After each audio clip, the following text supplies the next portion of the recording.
Welcome to 50 Shades of Wealth, Confessions of a Real Estate Investor, the show where you'll learn the real estate investing secrets of the pros. Your host, Sarah Jung, pulls back the curtain and shows you how to build wealth with real estate investing.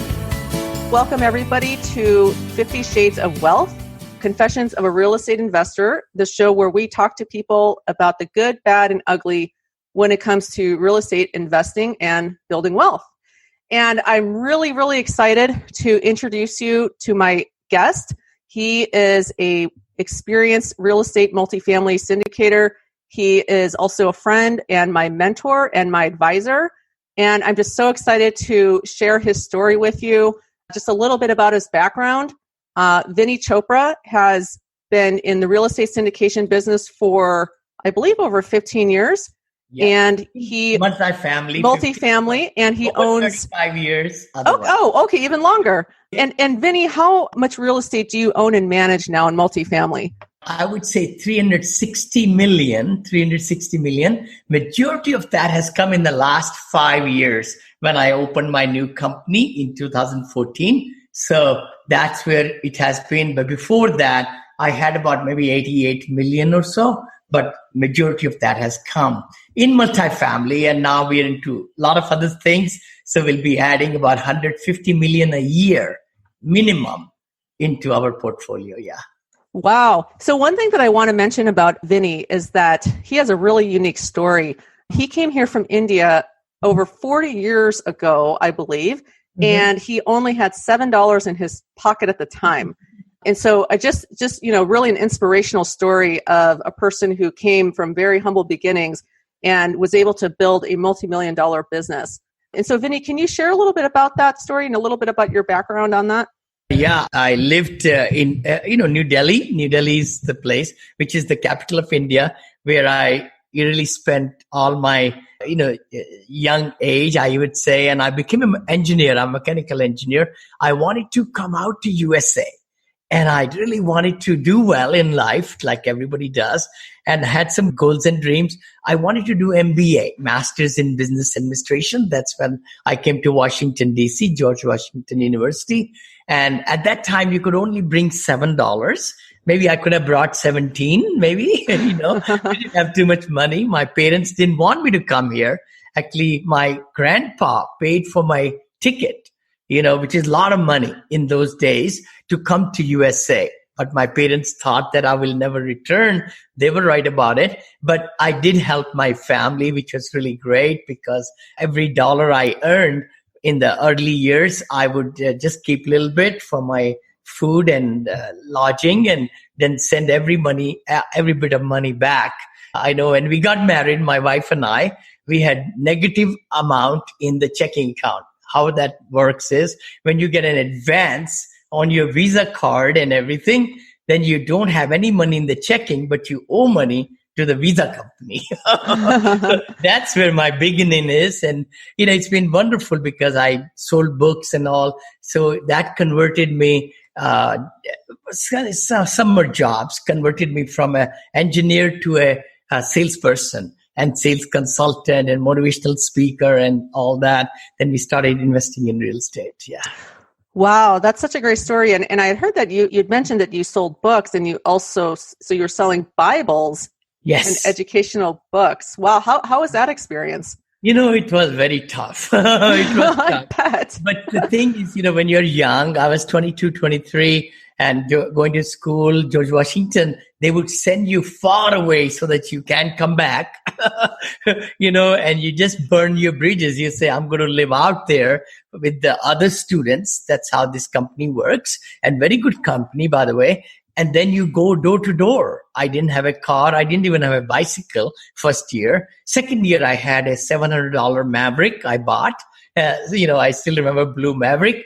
And I took that to sell the books next year. But first year, I got hit by a car. But it's like, you're seeing rejection on a daily basis. I worked 80 hours a week, not 40, but 80 hours, right from 7 o'clock until 9:30. We were knocking on doors outside Atlanta, Georgia, actually. And the exciting part is, which is really a feather, little bit, in my thing, where I was knocking doors, I bought $23 million worth of multifamily about 3 years back. So knocking on doors, I mean, if anybody has ever done that, I mean, you know that is a very, that is quite a grind and takes a lot of courage to go out and knock on strangers' doors and ask them to buy books.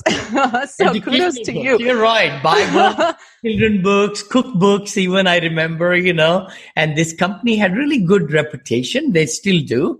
But the good part was that, this was for the education of the children. And that's where, we presented it. And a lot of people couldn't even understand my thick, accent back then. Still people can't understand me. But the thing was, they will say, come on in, in the Southern style. And here I will go in there, and they would get to like me and so on. And one of the very nice ladies, I remember Moneil Kilpatrick, I still remember her after 44 years. She gave me her van. Oh, she gave me a big van. She says, how are you going to deliver all these books? You have sold so many. I said, I don't know. She says, well, this van, you're going to take it for 2 weeks and deliver your books. She didn't charge me a penny. She celebrated my birthday. She made a cake in the book form. Can you believe it? Wow. And gave me cufflinks. I still have those cufflinks with me. Very treasured, and still you meet some great people, Thanks for sharing that. So for everybody that may not be familiar with Vinney Chopra, we know him as Mr. Smiles. And there's a reason that Vinney is known as Mr. Smiles, because if you ever actually meet him or see him, he constantly has a smile on his face. I've actually never really seen him without a smile on his face.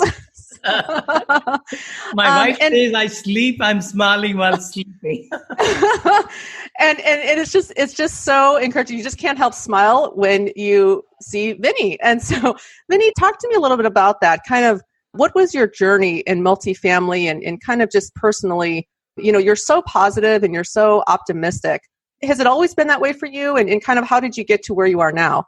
I think I'm the product of the books I have read. I can definitely say that I'm the product of the CDs and the DVDs and, way back, right? I bought a lot of people have bought 2,000 books, and I always felt like, if I can take care of my mind, then it will take care of me, and that has been the real truth. Zig Ziglar, our mentor, has said, stinking thinking, we accomplished a little bit when we are always negative up from the ground up, right? From the neck up is thinking. And we spend so much money to eat some great food, gourmet food and all that for the neck down, we call it, for the tummy. But we should be spending money, up above. And that's where I'm a product of. I was a goal setter. My friends tell me when I was young and everything, I've always worked in massive action. That's my other name. Enthusiasm, like I'm reading this book there, Positivity Brings Profitability. That's going to be coming out. I've been a very positive person because I wanted to do better in life. And I just figured it out. If I'm negative about a lot of things, then more negativism is going to come in my life.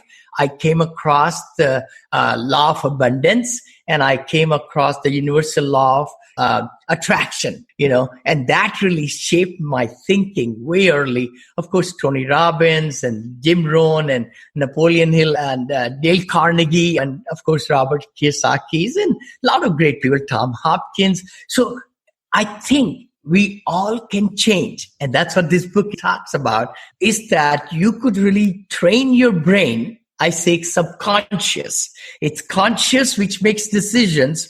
The subconscious doesn't make decisions. Subconscious is there to just keep on filming what you're doing. And then if you can really reach your subconscious to live a passionate life, then it becomes your habit, and you just become a new person. And, that's where I think positivity comes when you work on it. I think I worked so much now that I just never, ever, anything can really put me down. Even like I'm sued for $3 million. I was sued and I settled the case for $26,000. If I had really, really gotten myself in trouble 2.5 years back and said, everything is falling apart, I wouldn't be here. But I just said, I have the attorneys. I'm just in this case and everything. we're going to come out as a winner. And we did. And things like that happen in life, right? We were having another situation in our family where somebody was really, really at the health situation, my daughter actually. And we were the most positive. I think God made us positive for a reason. And then, we lived through it and she's fully recovered and everything like that. That's great to hear, Vinney. Thank you so much for sharing that. I didn't realize that about your daughter. So that's I thank you for sharing that. That's, such an inspiration. I don't talk too much about it, but 5 years back, literally when I started this company, I started Moneil Investment Group on the carpet. Actually, we didn't have a desk. We didn't have a chair. We were in the 2-bedroom apartment in Bethesda, Maryland, where she was undergoing the procedure at NIH, National Institute of Health, for bone marrow transplant. Actually, that's what it is. And that's where, we left our home in Danville for a year and a half in 3 days. Wow. Right. Wow. Right. So and your daughter. That's a confession. Your stories about confession. So that is your confession. And so the theme of our show here is Confessions of a Real Estate Investor. And I really appreciate that, Vinney, from you, because that was something that never, I didn't realize that about you. And we've known each other for a while now. And I've met your daughter, and she's absolutely beautiful and a wonderful, hardworking young woman. And you just must be so proud of her. Thank you for sharing that. So we're talking about multifamily. So why multifamily, and what kind of made you go into that type of investing? Sure, Sarah. My wife and I, once we moved here, we just celebrated our 40th wedding anniversary. Congratulations. This year. Thank you. And, we came to the Bay Area. We live in Danville, Black Hawk area. And we found that our friends own real estate. And that's 40 years back. So we said, oh my gosh, we better also get into real estate. So we bought our first home for $99,000 on a Valentine's Day. I know. It's like 1.6 million now. Sure. I think we sold it. But then, we kept on buying rental homes. And we had so many spread all across the USA, different states. But at the end of the day, Sarah, we found that the cash flow was not there. It was just not there. If the stove needed to be changed or grass door opener or something happened with the, toilets or whatever, right? And that's where my wife and I said, she says, Vinney, you know so much about real estate, become a broker. So I just studied brokerage exam things and all that. I passed it on first try, 2005. That's 15 years back. So then I said, should we then start a retail business, residential, homes? Where my wife was working for California Prudential for a year and a half. And we even started our own business. We had the stationery, we had logo, we had business license. Then one night we said, no, that's not for us. We totally chucked away $10,000, whatever we spent. We said, we want to be in commercial. Then I started really looking into commercial office space and all these, hospitality and industrial and all that strip shopping centers. Multifamily caught my attention. I said, wow, having 30 homes all over the USA or getting 30 residents in one place, it'll be much easier to collect the rents. It'll be much easier to repairs and everything. That just totally, as an engineer, I always make a decision very fast like this. I said, this is it. I told my wife, this is where we are going. So I bought a course on eBay. I think I bought for $400 and then I paid $30,000 to my mentor. Later on, after 2 years, I met him. Anyway, so that's what started us, 2005 and 6 and 7.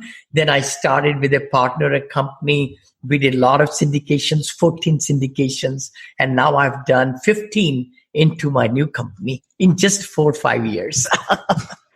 So because with the multifamily, so there's so much scalability that you can do. And as you were saying, you can buy, a number of single family homes, but if you can have all of that condensed under one roof, essentially, yes. So you have, instead of having, 30, 40, 50 tenants separately in different locations, you can get all of those tenants under one roof. Yep. And then have one management company, right? So from a cost perspective, it just seems like it's a lot more efficient. Can you talk a little bit about that? A kind of like comparison, like, it's just from a cost kind of management standpoint, and kind of, is it easier with, the multifamily versus just a portfolio of single family homes? Oh, surely. The economies of scale, we talk about that, right? When we have, lead maintenance, we can call it, who could be part-time, but he can take care of all the work orders, from the residents, and maybe a smaller number, like if it's 15 units, I'm thinking, or 20. Of course, at about 60 or 65 or 70, you can have a full-time manager come leasing agent, one person, and also lead maintenance, we call it, HVAC certified. So that way, two people can take care of it. I never have gotten a single call at nighttime because we have right people in place, right? Now, at the peak, we had 135 people in our company where we were having community managers and all. But it's one transaction. I want to talk about that too. You could buy 100 units like we just bought last week, Monday, $35 million deal. We are buying it. Wow. Congratulations, by the way. Thank you. 308 units. That's going to be exciting. And it's one transaction, one loan. In single family, you have to qualify for each and every, property, of course. And then there are limits of 10 or 12. But in multifamily, there is abundance. You can own as many doors. We own about 4,400 doors now. Wow. Not bad at all. That's not bad at all, Vinney. Starting from $7. Yeah, exactly. Coming from $7 for sure. You're listening to 50 Shades of Wealth, Confessions of a Real Estate Investor. Want a free guide to behind-the-scenes secrets of real estate investing? Head on over to legacybloom.com and claim your free book today. So talk a little bit about funding these deals. I'm pretty familiar with the lending environment. I've been in lending for almost 19 years now. And, I've done a lot of financing over the years and multifamily and as well as single family acquisition. Typically, how do you fund these type of deals as far as down payment and getting a loan, and talk a little bit about that? I would love to. As you know, whenever you are buying a property, you are taking a leverage. And rather than stock market where you have to pay the full price unless you're playing options or margin and things like that, right? But in leverage is the best thing where bank or Fannie, Freddie are the two arms, the SBA loans, small business loans, and all kind of programs are there, and hard money lenders are there, in the equation. But you are trying to get a 70-30 split. In other words, 70% is the loan or 80%, in the good times and good product. A lot of banks will give you 80% of the loan. Only 20% you have to spend your money to invest in there, plus closing cost and everything. But I just got introduced to this world of syndication. So syndication has been my backbone. I think I'm here on the map. A lot of people see me. It's only because of power of raising money.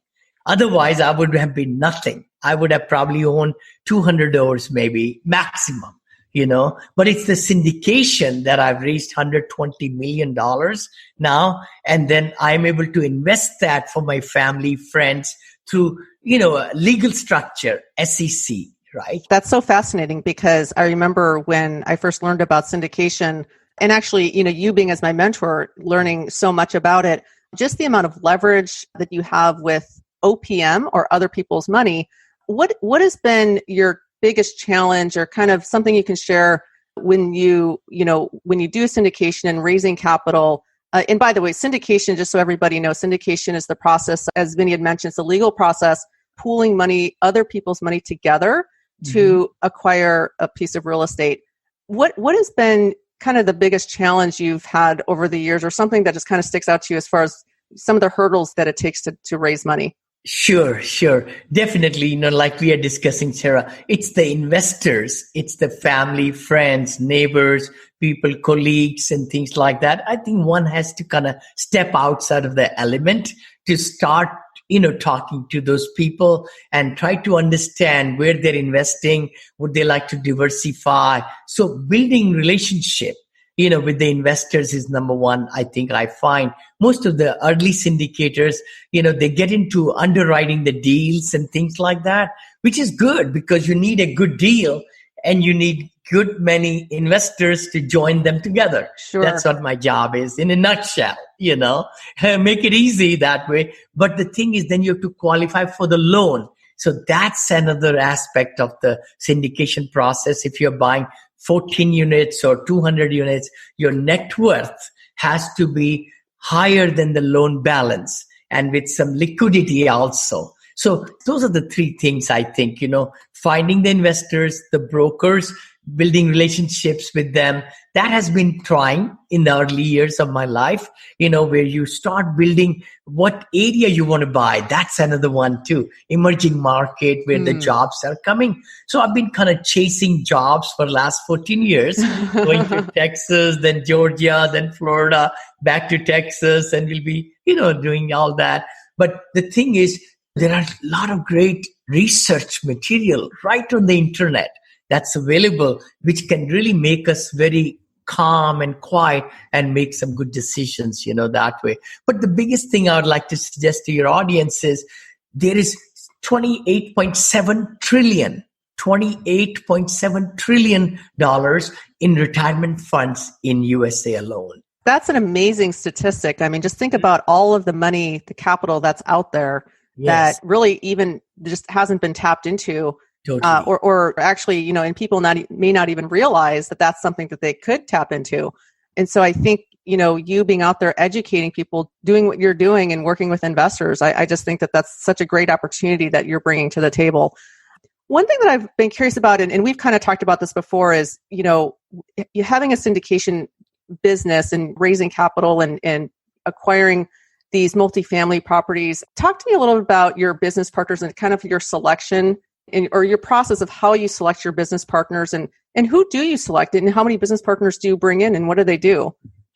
Very good point. Very, very good. I think, I've been teaching also and really suggesting that don't get too many cooks in the kitchen. Good one. I like that.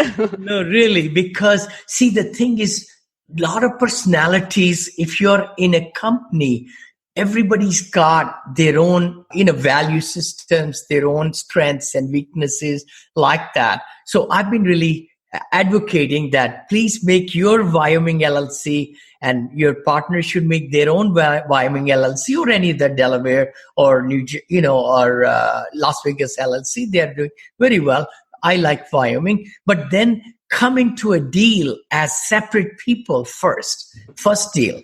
Don't really get hooked on to the hip right away. I say that. But, you could go in 50-50 or 40-60 or whatever it takes to really get to understand your partner, their strengths and weaknesses, because you have to complement each other in a team. That's how I look at it. And I think only 2 people should be plenty. I just got 6 people in my career early on, and that was the biggest problem, we had and so forth. And then the partner should be trustworthy, integrity-wise, and making sure they're working as hard as you are. Otherwise, you're going to have lopsidedness. And a lot of people are starting into, business with their W-2 job. So you really want to check out how they're going to complement each other, right? So partnership, I think I take it very seriously now. I've not really partnered with anybody except, with Sapan's company and all that last year after 14 years. And, we work together 50-50, everything, managing our decisions, our goals are same. All those things. That's such a good point. Just, having the right people working with you because, as they say, it's kind of like being in a marriage or any relationship. You need to, there's different things that you'll bring to the table and, having that other person or your business partner, first of all, being able to get along with them, working together, communicating. And then I really like how you said that they should be working as hard as you because I have seen situations where, you have maybe one person or 2 people that are maybe putting in a lot of effort or they're doing a lot of different things. And then you have maybe another person, maybe not as much. And so I completely agree with you that that's really important because at the end of the day, I mean, both of you have to come together and feel good about what you're doing together and what you're building. So thank you for that. Sure. So tell me again, Vinny, so you have how many in your multifamily portfolio now?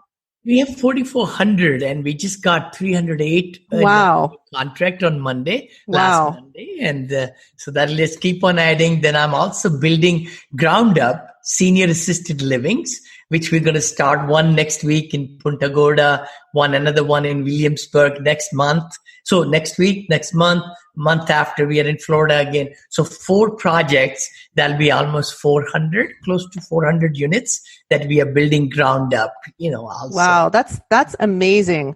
And, I've known Vinney for a little while in the multifamily space, but this last year, Vinney has gotten very active in the senior living space. And we have both talked about this being in the senior living space and just the phenomenal opportunities in that space. And Vinney, just real quickly so people understand, what is the reason you're pursuing the senior living space and why do you think that's a good place to be right now?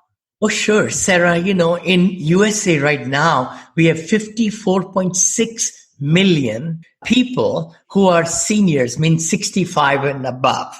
That's 54.6 million. And in next 30, 40 years, it's going to be close to 100 million. And we have 6.1 million of those 65 plus are in the 75 plus range, right? An 85% plus range. And that's going to become about 20 million. So our seniors, our baby boomers are turning every day, 10,000 actually. Baby boomers are turning 65. So there is going to be so much shortage for senior housing, independent housing, senior living, nursing homes, rehab centers. So what my company and my partner Imran, who has built 24 of these ground up luxury senior livings already in Michigan, Hampton Manor is our brand, which is exciting. And what we are finding is that we could really build luxury senior living without elevators. We had 0 coronavirus. We had 0 deaths in the 14 assisted living. So we are only in the assisted living, not the nursing homes, not the rehab centers where the deaths are coming. Sure. Right? So that has been our main focus. And we are very passionate to really give the experience of lifetime to our seniors in the 80, 90 and 100 years of age. They have worked so hard to live their life to the fullest. And we want to give them, with the movie theater and spas and, salons and libraries and the billiard rooms and pianos and the transportation, bus, local, everything. And restaurant style dining. Wow. 3 meals a day and snacks and ADLs all taken care of in $4,000. $4,000, $4,200. So we are very passionate. And that's actually, that's actually a very affordable price. Believe it or not, it may sound a lot initially, but when we actually look into it, $4,000, $4,500 is actually very reasonable for assisted living, memory care, as far as the cost for a private pay. Well, thank you so much for sharing that. And, the senior living space, again, it's just been such a phenomenal opportunity for so many. And I really admire you and your team's efforts that all the projects that you've been working on and just your ability with your team to provide just such wonderful, amazing luxury facilities to live in and really making it just comfortable and, having them feel like they're at home and having still all the amenities because it's something that, you're giving back to them. You're giving back to a generation that has just given so much to us and has just taken care of us. And so just for you to be able to give back to them and provide highest quality housing and care is really pretty admirable. It's just, I get up every morning and we are looking at so many feasibility studies and different locations in, so many states right now, and then looking for land where we could get 5 to 7 acres. Usually we like 7 acres of land where we can put 90 units only 90 units and give the courtyards and the swimming pools and spas and the, of course, putting green and the butterfly houses, waterfalls. All beautiful. Wow, butterfly houses. I haven't heard of that, but that sounds pretty cool. Yes. So Vinney, when I'm really old, I'd like to come live in your senior living facility because that sounds like, and actually, live there. I think I want to go live there now because I really like the idea of the butterfly room. I know. In the memory care side, we do assisted living, and about 20% of our units are for the Alzheimer and the memory care also. So we do it all in one structure, like we are doing in Williamsburg. We'll have 6 courtyards over there, and then one side will be only memory care because you have to lock down, right? Sure. Because of Alzheimer and all. So that way, but we have, commercial kitchens and everything, private dinings, even 2 movie theaters, one on this side, one on the other side. So it's just that we want to spoil the generation that has spoiled us. That's our motto. That's wonderful. Well, I'm so glad to hear that. And I just think that it's, everybody that's listening, I think Vinney is such an amazing, inspiring person, not only as a friend, but also business partner professionally. And so there's just been so much inspiration that I know that I've gotten from him. Vinney also is, again, I had mentioned that he's my mentor, but he also has a student academy, right, Vinney? So, yes. So he does mentoring and coaching and all of that. And that's been a really great experience. Vinney, what's one thing that you would tell our listeners as far as what they could do if they wanted to get into multifamily or start investing or, whatever the goal would be? Is there something that you could share with them that would inspire them and based on your experience, and kind of what would you tell them for somebody who's kind of just starting out? Surely, totally. Sarah, I would love everybody listening to us get into real estate. First of all, even if you're renting, try to find a way, find somebody in your family who has retirement money or who has some money, where that they can invest with you to get a duplex or a fourplex, and you give them returns more than the 2% or CD amount they are getting and things like that. So it can start small and it can get bigger and bigger. So multi, as the word says, go for a fourplex, go for a sixplex, go for a eightplex, go for 15plex, right? My first was 14 units for $180,000. Wow. Look at that. Now I have 380 million, I think, almost, which with this next closing and so forth like that. So the thing is, you got to start, but start somewhere in multi. Don't go for single family home because then it's all spread out and the returns may not be as big, but economies of scales can come for you. And look into pooling money together because there's so much money all around you if you look for it. And you can sit down, you can learn a little bit more, and then you are having fiduciary responsibility through SEC ruling, Securities and Exchange Commission ruling, where you can do the PPM and all those are little different words, but it's a legal way, not a Ponzi scheme. See, a lot of people are worried. Would I get my money back? Would I get the returns that somebody's telling me? So you want to kind of build your brand, build your business. Yeah.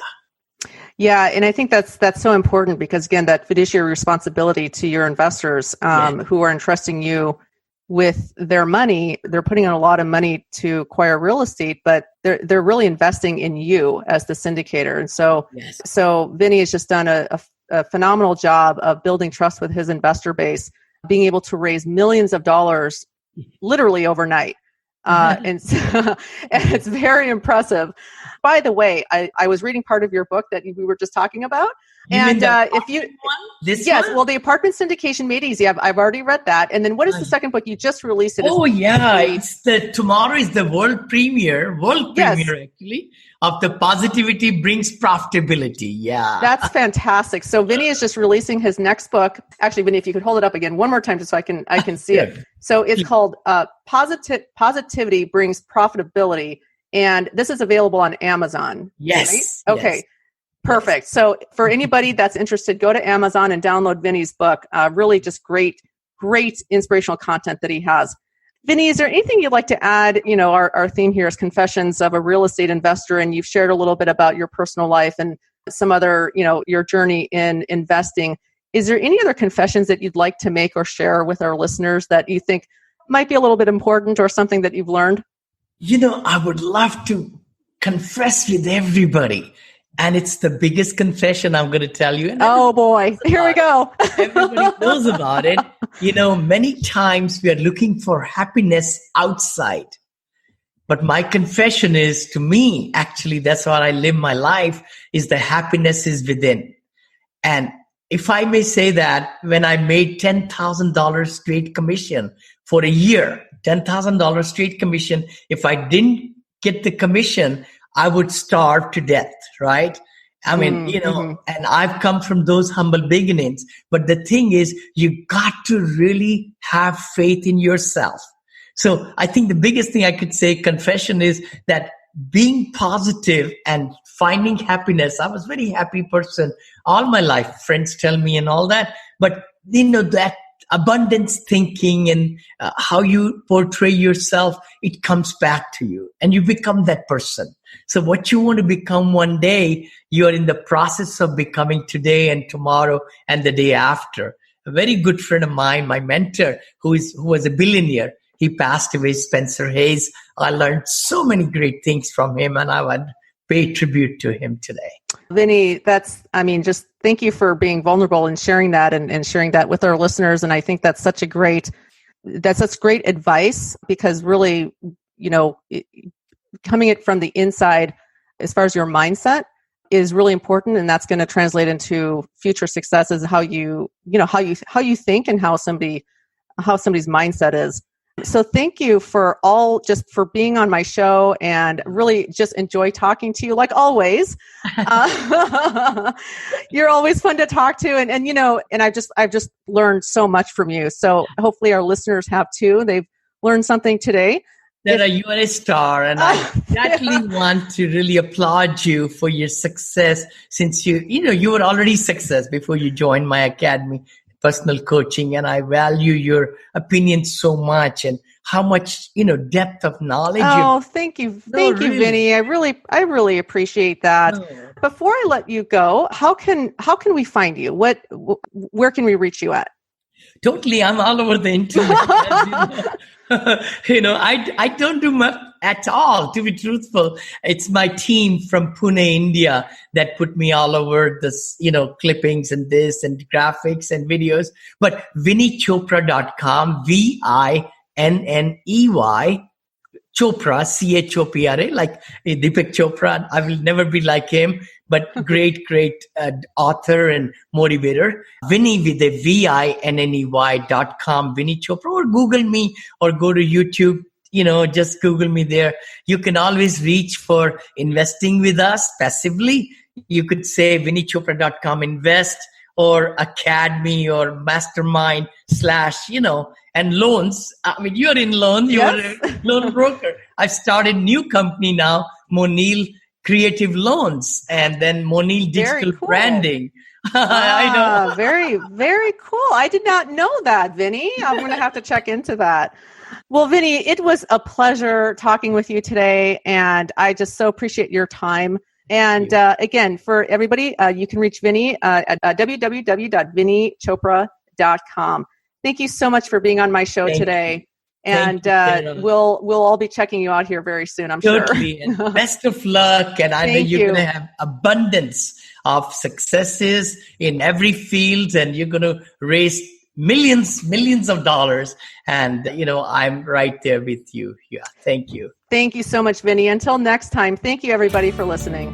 Thanks for listening to 50 Shades of Wealth, Confessions of a Real Estate Investor with Sarah Jung. Make sure to visit us at LegacyBloom.com, where you can join our investor club and grab a free copy of Sarah's latest book. And if you like the show, don't forget to leave us a quick review. Be sure to tune in next time as Sarah pulls back the curtain once again and shares more Confessions of a Real Estate Investor.